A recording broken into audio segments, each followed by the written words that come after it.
दोस्तों नमस्कार, जोहार। चलिए जानते हैं झारखंड सूबा की ताजा खबरों को। लेकिन उससे पहले अगर आपने अभी तक इस चैनल को सब्सक्राइब नहीं किया तो सब्सक्राइब कर लें, जिससे कि आपको झारखंड सूबा की ताजा खबर रोजाना मिलती रहे। तो सबसे पहली खबर की बात करें तो लोबिन हेम्ब्रम की विधायकी पर मंडराया खतरा।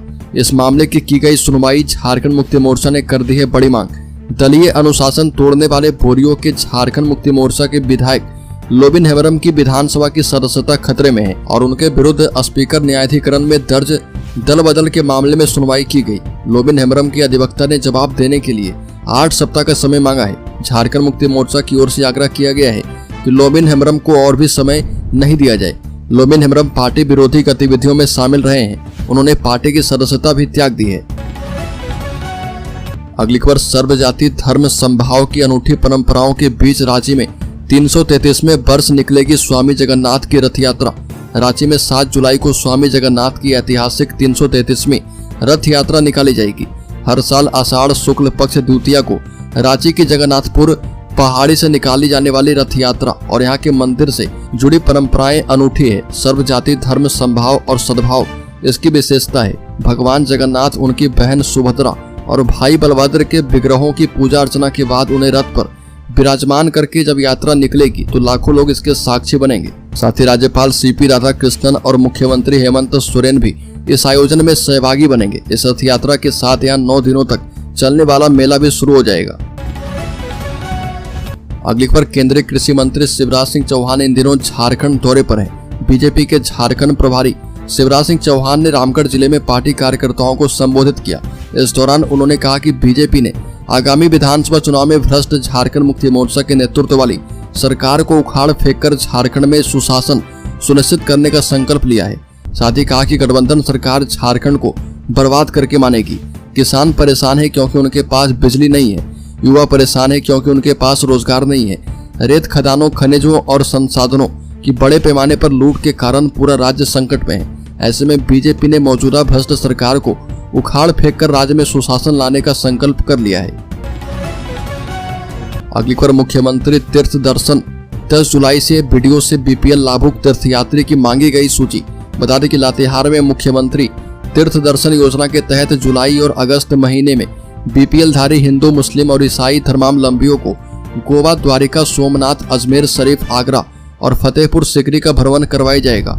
इसको लेकर जिला पर्यटन नोडल पदाधिकारी सह जिला खेल पदाधिकारी संजीत कुमार ने सभी प्रखंड विकास पदाधिकारी से बीपीएल श्रेणी के लाभुक तीर्थयात्रियों की सूची उपलब्ध करवाने को लेकर कहा है। संजीत कुमार ने बताया कि मुख्यमंत्री तीर्थ दर्शन आगामी 10 जुलाई से हटिया, गोवा से प्रारंभ होगी और इसके बाद 20 जुलाई को हटिया, द्वारिका, सोमनाथ और 2 अगस्त को हटिया, अजमेर, फतेहपुर सीकरी, आगरा के लिए यात्रा निकलेगी। साथ ही अगली खबर की बात करें तो धनबाद में जिला खनन टास्क फोर्स ने अवैध बालू लदा हाईवा एवं ट्रैक्टर किया जब्त। धनबाद जिला खनन टास्क फोर्स ने औचक जांच अभियान चलाकर सुबह राजगंज एवं बरवा अड्डा इलाके से अवैध बालू लदे हाईवा एवं ट्रैक्टर को जब्त कर लिया गया है।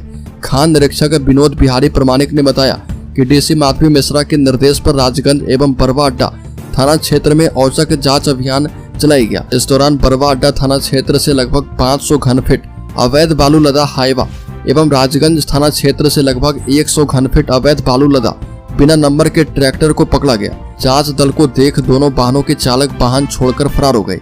दोनों वाहनों के विरुद्ध संबंधित थाना में प्राथमिकी दर्ज की गई है। अगली खबर, देवघर एम्स में जनवरी 2025 से मिलने लगेगी सारी सुविधा। पूरी क्षमता से संचालित होंगे आईपीडी और ओपीडी। संताल परगना की धरती पर झारखंड में देवघर में एम्स की स्थापना की गई है। स्वास्थ्य के प्रति भारत सरकार की प्रतिबद्धता के चलते मरीजों को चिकित्सकीय परामर्श के लिए 24 अगस्त 2021 से ओपीडी और 12 जुलाई 2022 से आईपीडी की सेवा बहाल की गई है और ट्राइबल हेल्थ पर रिसर्च शुरू कर दिया गया है। जनवरी 2025 से ओपीडी में 3000 मरीज और अस्पताल में 750 बेड पर मरीज की भर्ती के साथ इमरजेंसी सेवा बहाल हो जाएगी। यानी एम्स आईपीडी ओपीडी सेवा पूर्ण क्षमता के साथ उपलब्ध होगी। अगली खबर की बात करें तो विश्व आदिवासी दिवस पर जनजातीय महोत्सव 9 एवं 10 को। बता दें कि विश्व आदिवासी दिवस पर 2 दिवसीय जनजातीय महोत्सव का आयोजन 9 जुलाई से होगा। कार्यक्रम मोरहाबादी स्थित भगवान बिरसा मुंडा स्मृति उद्यान सह स्वतंत्रता सेनानी संग्रहालय में किया जाएगा। उपायुक्त राहुल कुमार सिन्हा ने बैठक कर कार्यक्रम की तैयारी की जानकारी ली है। साथ ही बेहतर आयोजन करने का निर्देश दिया। महोत्सव में अन्य राज्य की जनजातीय संस्कृति, संगीत, नृत्य, साहित्य, इतिहास, कला एवं हुनर, उनकी अलग अलग आर्थिक क्रिया और खेल कूद की विशेषताओं को समायोजित करने पर चर्चा की गई। कार्यक्रम के तहत झारखंड की लोक संस्कृति और ऐतिहासिक विरासत को विश्व के मानचित्र पर प्रदर्शित करने को कहा गया।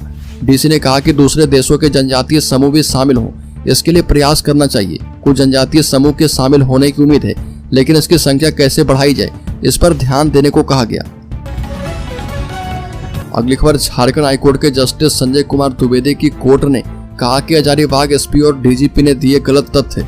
झारखंड हाईकोर्ट नाराज है। बता दें कि डीजीपी एवं एसपी के खिलाफ अवमानना की कार्रवाई शुरू करने के पूर्व कोर्ट ने मामले को चीफ जस्टिस के समक्ष रखने का निर्देश दिया और कोर्ट ने कहा कि मामले में स्वतः संज्ञान से अवमानना की प्रक्रिया शुरू की थी। उस मामले में इस कोर्ट द्वारा अपनाई गई प्रक्रिया को हाईकोर्ट की खंडपीठ ने स्वीकार नहीं किया था और यह कोर्ट इस मामले में जल्दबाजी में आगे बढ़ना नहीं चाहती है, क्योंकि खंडपीठ को प्रक्रियात्मक दोष पर संदेह है और वर्तमान मामले में आगे बढ़ने से पहले उस बिंदु पर स्पष्टीकरण आवश्यक है। बता दें कि झारखंड हाईकोर्ट हजारीबाग एसपी और डीजीपी से काफी नाराज चल रहा।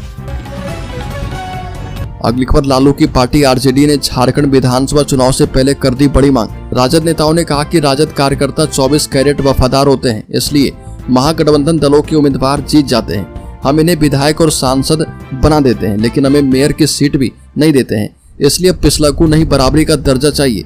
और बता दें कि सभागार में राजद का 28वां स्थापना दिवस मनाया गया और राजद ने कहा कि इस विधानसभा चुनाव में झारखंड में कम से कम हम 24 सीट और कोल्हान के 3 जिलों में एक सीट पर चुनाव जरूर लड़ेंगे। अगली खबर की बात करें तो 8 जुलाई को विधानसभा का विशेष सत्र। झारखंड सरकार की तैयारी तेज, सभी अधिकारी को सदन में उपस्थित रहने का निर्देश दिया है। राज्य सरकार ने 8 जुलाई को आहूत विधानसभा के विशेष सत्र के दौरान सभी अधिकारी को सदन में उपस्थित रहने का आदेश दिया। मंत्रिमंडल समन्वय विभाग से इस संबंध में एक आदेश जारी किया गया है और जारी आदेश में सभी अपर मुख्य सचिव स्तर के अधिकारी, सभी प्रधान सचिव, सचिव और पुलिस महानिदेशक, विभागीय प्रमुखों, रांची के उपायुक्त और एसएसपी को सदन में रहने को कहा गया है। पत्र में कहा गया है कि 8 जुलाई 2024 को 11 बजे से 5 में झारखंड विधानसभा का 16वां सत्र शुरू हो रहा और इस सत्र के दौरान सभी पदाधिकारियों का उपस्थित रहना अनिवार्य है। अगली खबर, बाबूलाल मरांडी ने कहा कि बयानों में दिखने लगी है चंपई सोरेन की पीड़ा। चंपई सोरेन को हटाकर हेमंत सोरेन के सीएम बनने पर झारखंड में सियासत गर्म है और मरांडी ने अपने एक्स हैंडल पर लिखा कि हेमंत सोरेन में असुरक्षा की भावना इस कदर घर कर गई है कि उन्हें अपने ही पार्टी के वरिष्ठ नेताओं और विधायकों पर भरोसा नहीं है।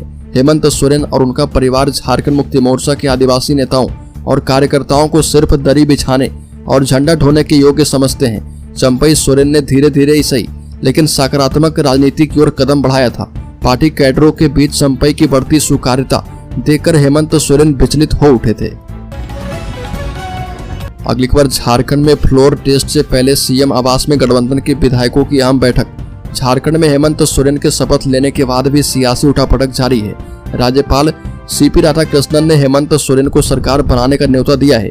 राज्यपाल सीपी राधाकृष्णन ने एक हफ्ते में पहले फ्लोर टेस्ट में बहुमत साबित करने को कहा। इस पर झारखंड कांग्रेस के अध्यक्ष राजेश ठाकुर ने बोला कि राज्यपाल ने जो न्योता दिया उसमें एक हफ्ते में फ्लोर टेस्ट करने को कहा गया है और गठबंधन के सभी विधायक मुख्यमंत्री के साथ हैं और उन्हें विधायक दल का नेता चुना है। गठबंधन की ओर से 7 जुलाई को फ्लोर टेस्ट में रणनीति तय करने के लिए सीएम आवास में बैठक बुला ली गई है। अगली खबर की बात करें तो विधानसभा चुनाव की तैयारियों में जुटे शिवराज सिंह चौहान ने कहा कि तैयार करो चार्जशीट, कार्यकर्ताओं को चार्ज करने का भी अभियान शुरू। लोकसभा चुनाव में झारखंड में मन मुताबिक सीटें नहीं मिलने के बाद बीजेपी कुछ महीने के बाद होने वाले विधानसभा चुनाव की तैयारियों में जुट गई है। बीजेपी ने झारखंड में जीत हासिल करने के मकसद से बेहद अनुभवी नेता और केंद्रीय कृषि मंत्री शिवराज सिंह चौहान को भेजा है और शिवराज सिंह चौहान ने कहा कि चार्जशीट तैयार कर लो, साथ ही कार्यकर्ताओं को भी चार्ज करने का अभियान अब शुरू कर दो। अगली खबर की बात करें तो झारखंड के पूर्व मंत्री आलमगीर आलम की संपत्ति कुर्क ईडी ने आरोप पत्र भी दायर कर दिया। प्रवर्तन निदेशालय ने मनी लॉन्ड्रिंग के एक मामले में आरोप पत्र दायर किया है और साथ ही झारखंड के पूर्व ग्रामीण विकास मंत्री आलमगीर आलम की संपत्ति कुर्क कर ली गई है। बता दें कि एजेंसी ने कहा कि रीता लाल को छोड़कर सभी आरोपियों के खिलाफ राज्य की एक विशेष पीएमएलए कोर्ट में आरोप पत्र भी दायर किया गया है। इस मामले में रीता लाल और जहांगीर आलम के अलावा कांग्रेस नेता और पूर्व ग्रामीण विकास मंत्री आलमगीर आलम पर आरोप लगा है और ईडी ने दावा किया कि जांच में पाया गया है कि टेंडर आवंटन करने के लिए ठेकेदार से कुल टेंडर मूल्य का 3.5% कमीशन लिया जाता है।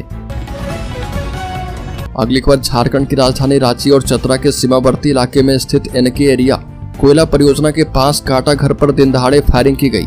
फायरिंग के दौरान वहां से भाग रहे एक व्यक्ति की पीठ में 2 गोली लग गई। कौशल यादव को तत्काल डकरा अस्पताल लेकर जाया गया और बता दें कि यहाँ प्राथमिक उपचार के बाद उसे रांची के Rajendra institute of medical sciences refer किया गया है। और सुबह सुबह रांची और चतरा की सीमा पर स्थित पिपरवार थाना क्षेत्र के एनके एरिया के पूर्णाडी कोयला परियोजना के काटा घर पर अज्ञात अपराधियों ने अचानक अंधाधुंध फायरिंग की और फायरिंग की वजह से दहशत फैल गई और लोग इधर उधर भागने लगे। कौशल यादव भी भाग रहे थे और इसी दौरान उनकी पीठ में 2 गोलियां लग गई।